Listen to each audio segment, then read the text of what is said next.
bahwa hidupnya manusia itu di antara 4 keadaan. Yang pertama kemarin imma yakunu fi ta'atin fa'alaihi bil istimrar. Yang pertama keadaan kita taat melakukan perintah Allah, contoh Rasulullah, maka apa yang harus kita perbuat ya kalau istimrar terus-menerus, walaupun sedikit, walaupun artinya bahwa kita masih di tahapan-tahapan awal, tapi tetap kita lakukan dengan terus-menerus. Ini tantangan setiap amal ibadah, setiap perbuatan justru yang menjadi tantangan kita, langgengnya, ayamnya, istimrornya, kontinunya itu yang paling susah. Ini tantangan. Maka tantangan kita ini di sini dalam ibadah dakwah. Pantas kalau hadis Rasul mengatakan bahwa utamanya ibadah itu amal itu dakwah, walaupun sedikit. Jadi memang ukuran amal itu ahsan, lebih baik, bukan aksar, bukan banyak, tapi memperbaiki terus. Maka di setiap kesempatan, setiap keadaan, setiap waktu kita terus berbuat baik dan perbaikan terus. Selama kita hidup, karena kita manusia yang kadang semangat, kadang tidak semangat, maka yang harus kita lakukan perbaikan dan berbuat baik dan perbaikan seperti itu terus. Akhirnya kita kan mudah-mudahan mati dalam kebaikan. Husnul khotimah. Au yakunu fi ma'siyatin fa'alaihi bil istighfar, atau keadaan kita ini maksiat, melakukan maksiat. Karena kita manusia bukan manusia yang maksum, artinya yang terjaga dijaga langsung oleh Allah. Mau ibadah silakan, mau maksiat silakan, seolah gitu kan kita di dunia ini. Kadang ada orang yang tidak takut berbuat maksiat. Ada kalimat begini di sunnah, engke kumaha engke kan gitu. Lebih baik mana Pak? Nanti bagaimana atau bagaimana nanti? Nanti bagaimana? Nah, gitu ya. Jadi kayak kumaha, tanya kumaha, justru berpikir kita kumaha kayak, artinya nanti setelah kita mati, mau bagaimana kita ini? Nah, jaminan untuk kita mulia di akhirat nanti sekarang di dunia. Sehingga kan seolah mau taat silakan, tidak ada yang melarang. Yang mau yang maksiat silakan, gitu kan? Apalagi maksiatnya pribadi seperti itu. Maka di dalam Al-Quran ada mungkar dan fahsya. Inna sholata tanha anil fahsyai wal munkar. Itu maksiat. Ulama membedakan fahsya itu bisa dilakukan sendiri, atau fahsya ini tidak bisa dilakukan sendiri. Kalau munkar bisa dilakukan sendiri. Seperti zina itu masuk fahsya, bukan munkar. Karena nggak ada orang zina sendiri kan. Artinya tidak bisa dilakukan sendirian. Nah kalau munkar bisa dilakukan sendiri seperti mencuri, mabok, itu munkar. Itu dalam agama istilahnya fahsya dan munkar. Itu maksiat dan yang lainnya tentu banyak. Ketika kita melakukan sesuatu yang di luar aturan Allah, aturan Rasul, dan tentu aturan pemerintah dalam hal ini, maka pasti ada konsekuensi. Artinya ada akibat. Melanggar hukum berarti akibatnya ya dihukum kan. Maka ada akibat. Allah Maha Rahman Rahim. Setiap orang yang berbuat maksiat tidak langsung Allah ditegur, tidak langsung oleh Allah di. Nah ini bedanya umat dulu dengan umat Nabi Muhammad SAW. Kalau umat dulu udah muka-muka langsung diberi handap kan ya. Umat Nabi Lut, umat Nabi Nuh kan. Umat Nabi Muhammad itu seolah-olah diberi kesempatan untuk sadar diri kan. Maka jangan menganggap bahwa setiap kita lakukan maksiat kok sama. Orang yang suka bermesin, orang yang suka maksiat sama aja dalam kehidupannya. Sepertinya gitu kalau kita punya pendapat itu. Padahal bisa jadi bom waktu kan. Nah, ini umat Nabi Muhammad memang seolah-olah ditangguhkan, diberi kesempatan untuk berubah, kan? Untuk memperbaiki diri. Kan? Ya. ketika kita melakukan maksiat, kemarin sebagian sudah sampaikan, maka cepatlah kita beristighfar. Pintunya kita beristighfar. Untuk membersihkan segala kemaksiatan kita beristighfar. Memohon ampun kepada Allah Subhanahu wa Ta'ala. Bapak Ibu yang saya hormati, saya jelaskan dahsyatnya istighfar. Sekalian saya bahas tentang istighfar. Jadi istighfar ini kalimat yang pendek dan gampang, tapi punya daya ungkit yang baik untuk kita. Ya. Bahkan bisa terhindar dari azab Allah Subhanahu wa Ta'ala. Di dalam surah Al-Anfal ayat 33 yang saya sampaikan, wa ma kana Allahu liyu'adzibahum wa anta fihim. Allah tidak akan menyiksa mengadab mereka kalau Anda ada di sana. Artinya siapa? Rasulul. Ya tadi sampaikan kan bagaimana dahsyatnya Rasul. Rasul itu berpengaruh. Ya, ketika Rasul hadir di tempat itu tidak akan ada adab, siksa yang langsung. Karena memang ketika Rasul juga ditawari kan oleh Gunung Uhud, ketika ditempar, ketika dihina, menawarkan.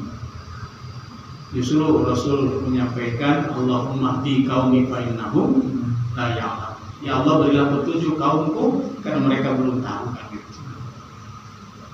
Nah ini, jadi ketika Rasul ada, ketika Rasul hadir di tempat itu, maka Allah akan menghindarkan azab siksa. Artinya siksa dalam arti seperti kalau umat dulu kan rembus angin, kena petir kan seperti itu, banjir bandang kan, seperti kaum Sabah kan, atau umat Nabi Nuh kan, umat Nabi Lut kan. Ya. Nah ini yang menjadi kata penting dan semua juga penting, artinya ini menjadi yang kita berpengaruh kepada kita semua. Wa makana Allahu mu'adzibahum wa hum yastaghfirun. Dan Allah tidak akan mengenakan azab siksa kalau mereka beristighfar, kalau mereka mohon ampun. Jangan-jangan Pak, saya husnudzon kita masih aman dari ancaman azab Allah karena masih banyak yang beristighfar. Maka paksakanlah Pak Ketua DKM, begitu bahasanya gitulah, paksakan berarti sabada sholat minimal 3 kali istighfar kan yang disunahkan. Padahal bukan hanya 3 kali sebetulnya. Kenapa? Kita lihat hadis Rasulullah SAW. Ya ayuhan nas, wahai manusia, tubu ilallah, bertobatlah kalian kepada Allah, wastaghfiruhu, dan memohon ampunlah kepada Allah. Tobat dan memohon ampun. Istighfar itu kan kata-kata tobat juga. Tapi ketika kita mendawamkan istighfar, maka ketika itulah sama dengan kita menghapus dosa-dosa kita. Innal hasanat yudhibnas sayyi'at. Karena kebaikan itu akan menghapus kejelekan.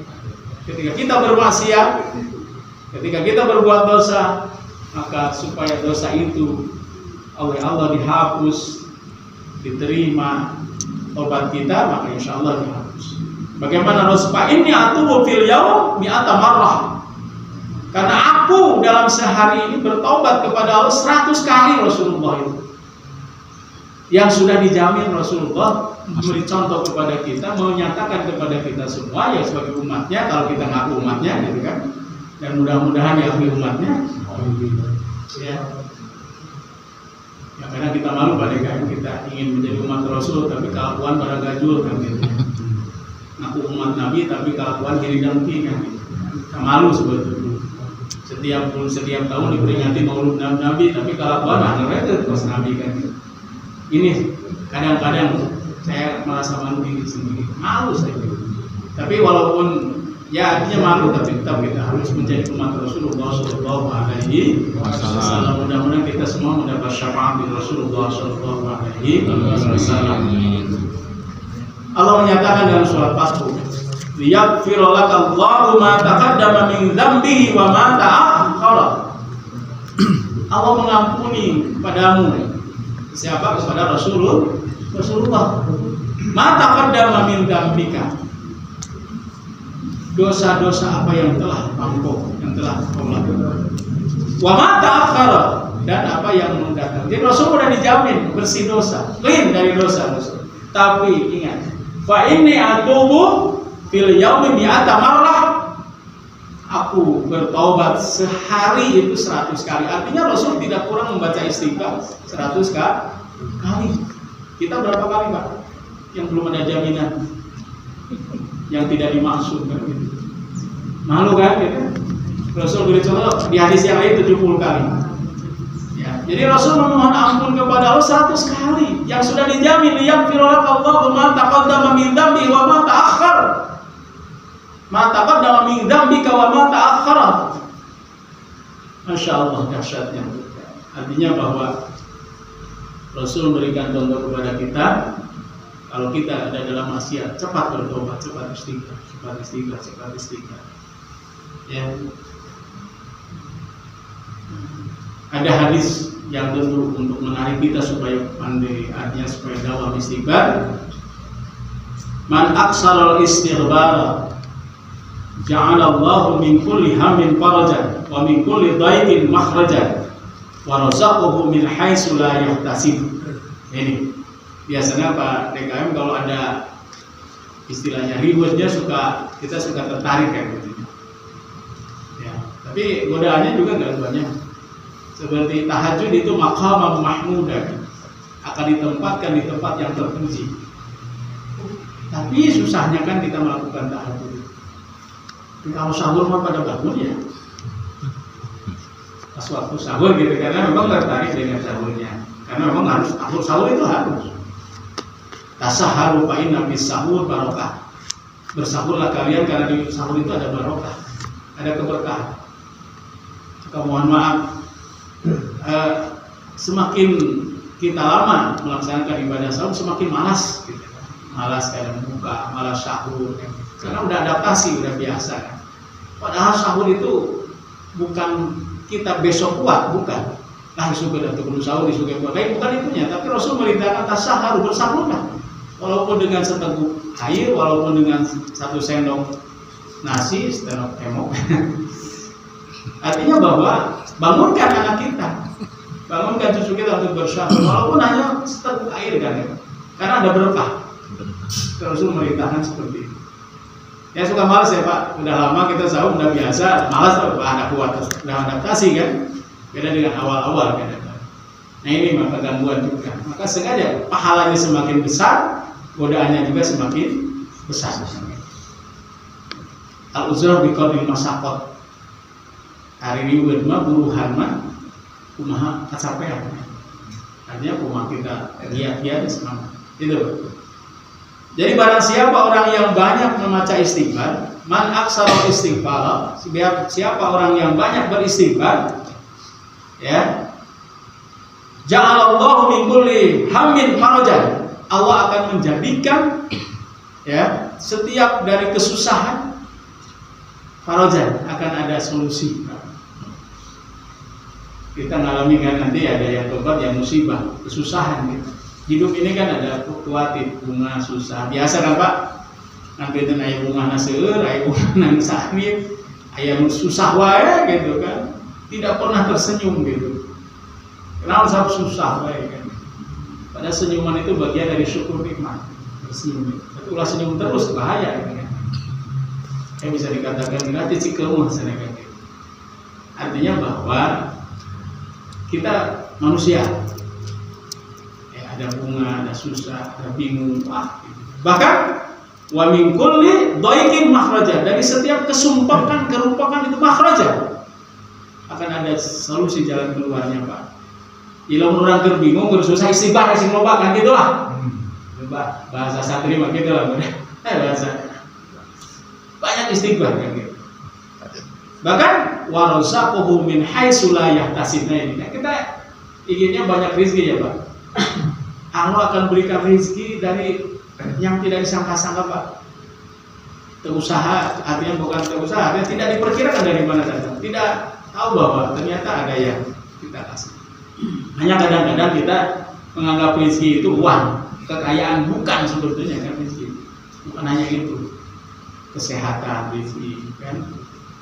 Terus kita ya bisa punya anak, rezeki, punya suami itu rezeki, punya istri itu rezeki Pak. Jadi banyak rezeki, karena ada 3 kriteria rezeki itu. Supaya paham masalah rezeki, supaya tidak menganggap bahwa rezeki itu harta, gitu, uang, fulus, tiur, kan gitu ya, money. Disebut rezeki, padahal rezeki itu masya Allah tidak hanya uang, tidak hanya harta maksudnya, termasuk kesehatan. Bapak bisa duduk di masjid, ketika niat ikhlas, itu rezeki dari Allah Subhanahu wa Ta'ala. Ada kesempatan kita untuk menikmati hidup ini. Satu rezeki itu Pak, mendapatkannya, berusaha mendapatkannya, itu rezeki yang pertama. Kedua, merasa bahagia ketika adanya. Ketiga, merasa sedih ketika hilang. Itu rezeki. Sehat, bunga. Pak sehat, bunga tuh Pak. Bunga. Sehat orang bunga tuh. Ingat kan? Orang berusaha yang sehat, berusaha kan? Wah, begitu ke Prancis kalau lalu nangge yang sehat ini perapatan Ciamis. Sampai ke luar negeri orang untuk sehat ya kan, sampai tanya-tanya kan gitu. Kemana-kemana, wah sampai dokter bahkan non medis dipakai kan, karena ingin sehat. Karena kalau sehat kita bahagia, bukan cik lamun gering, sedih itu Pak. Sedih. Nah berarti sehat itu rezeki. 3 kriteria aja yang disebut rezeki. Kita punya anak, rezeki bukan Pak? Rezeki. Karena berusaha kita ingin punya, sampai kemana-kemana kan, sampai bayi tabung kan gitu.